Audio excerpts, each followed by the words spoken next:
Roberto, quem conta histórias está fazendo teatro? Você acha que quem conta histórias aguça a imaginação de quem ouve? Sem dúvida alguma. A gente deveria fazer uma distinção entre teatro, que é uma coisa muito ampla, que abarca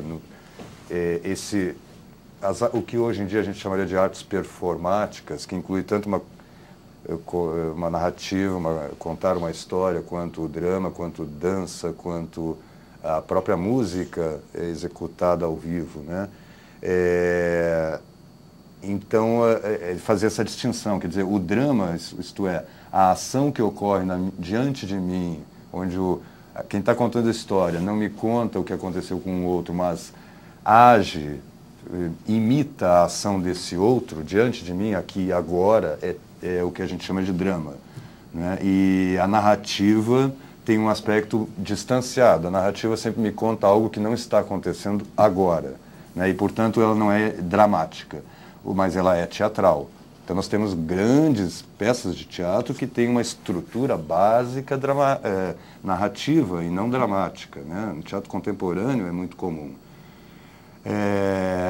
A narrativa propriamente é algo que está desaparecendo da nossa cultura. Não é? Há um belo texto do Walter Benjamin, chamado O Narrador, em que ele fala sobre o desaparecimento da narrativa, que começa mais ou menos no início, na Revolução Industrial. As pessoas começam a parar de contar histórias, um pouco em função da exigência da própria máquina, não é? E as histórias vão desaparecendo do nosso horizonte. Aí, quando surge ainda os meios de comunicação de massa, elas é que começam a contar essas histórias. Quando a gente era pequeno, as pessoas, talvez aqui em São José ainda aconteça, as pessoas ficavam na calçada à noite contando histórias. Hoje ficam todas em volta da televisão mudas, absolutamente mudas. De maneira que elas estão perdendo a capacidade de comunicar suas próprias experiências.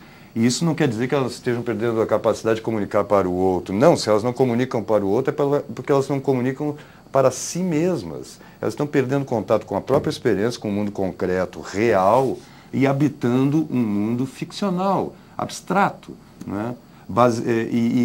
Urdido fundamentalmente pelos meios de comunicação e pelos instrumentos de educação, não é? Então você vê que a civilização contemporânea é, como eu dizia mais cedo, muito abstrata. E exatamente as narrativas, que não se restringiam às narrativas tradicionais, mas, por exemplo, contava-se o que o avô costumava fazer, as pessoas tinham uma identidade mais profunda, elas sabiam de onde vinham, onde estavam suas raízes, não é? E elas sabiam das últimas vontades, das últimas palavras do tio-avô, que hoje em dia não são ditas, porque o cara está anestesiado no hospital e ele não... Eu já pedi isso para minha mulher, se for possível, para os meus amigos, familiares, me deixem morrer consciente, eu não quero morrer anestesiado. Eu acho que a coisa mais importante que eu vou fazer na vida, eu não quero estar inconsciente nesse momento, você está entendendo? E cercado dos familiares, cercado dos meus familiares, dos amigos, não é? Podendo ser assim. Vou ver se eu já começo a compor, inclusive, algumas frases para deixar, porque tem um peso maior, né? A gente perdeu essa dimensão mais metafísica mesmo da vida, não é? E existencial. As pessoas não contam histórias. Se você pegar duas senhoras amanhã, ao meio-dia, que não tenham me ouvido, conversando, elas vão estar falando da novela. Elas vão estar falando dos fatos dos jornais. E raramente elas vão estar contando histórias. Ou cantando. Hoje em dia você não vê mais as pessoas cantando. Só os jovens, mas os jovens não contam. É curioso isso, porque você sabe, se você pegar uma conversa dessa, todo mundo sabe o que a mocinha da novela das 8 fez ou vai fazer. Sim. Com quem ela está, com quem ela não está. E muitas vezes você não sabe a história... O que você está dizendo? A história do seu avô? Não, hoje ou em dia você é pior, não sabe eu com pensei que quem... você ia dizer do seu filho. Do seu né? filho, exatamente. É com quem o seu filho namora. Né? Exato, você conhece a história da personagem da novela Exatamente. e não sabe onde está o seu filho. O Nelson Rodrigues tem uma frase boa, que eu não lembro exatamente o texto, mas é algo como: a televisão aposentou a janela, né? Porque, na verdade, este universo da mídia acaba virando a cidade pequena, certo. As pessoas das quais todo mundo fala, né? Então a televisão vira mesmo a janela da cidade pequena, sobre quem se fofoca, sobre quem... Não dá nem para ficar à toa. Fica... Esperando a banda passar. Fica na janela. Fica... na verdade, fica restrito a este campo pequeno, né? Nessa circunstância aí, a pessoa chega a esquecer de si própria e daí perde a sua identidade?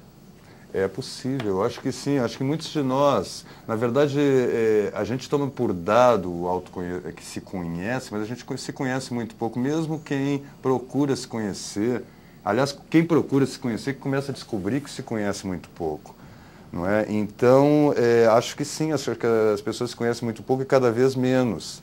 Se você ouvir hoje o discurso da maioria das pessoas, assim, não interessa a classe social, você vai ver que eles estão reproduzindo um discurso de uma determinada ala política e cultural do Brasil. As outras não têm voz praticamente. Hoje em dia tem determinados assuntos, por exemplo, que estão excluídos do saber culto, não é? Ou seja, da escola e da arte, não é? Então, sim, há uma arte que desperta e há uma arte que adormece. Assim como há uma religião que desperta e há uma religião que adormece.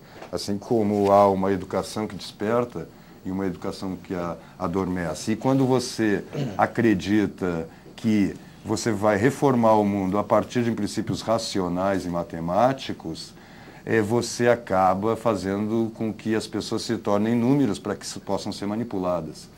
Não é? E aí você vai realmente perdendo uma dimensão, vamos dizer, mais existencial para cair numa vida que é, na verdade, teórica e abstrata. Se as pessoas, por exemplo, eu vejo colegas, os desconstrucionistas da vida, por exemplo, se eles não são capazes de viver a sua vida de acordo com a teoria.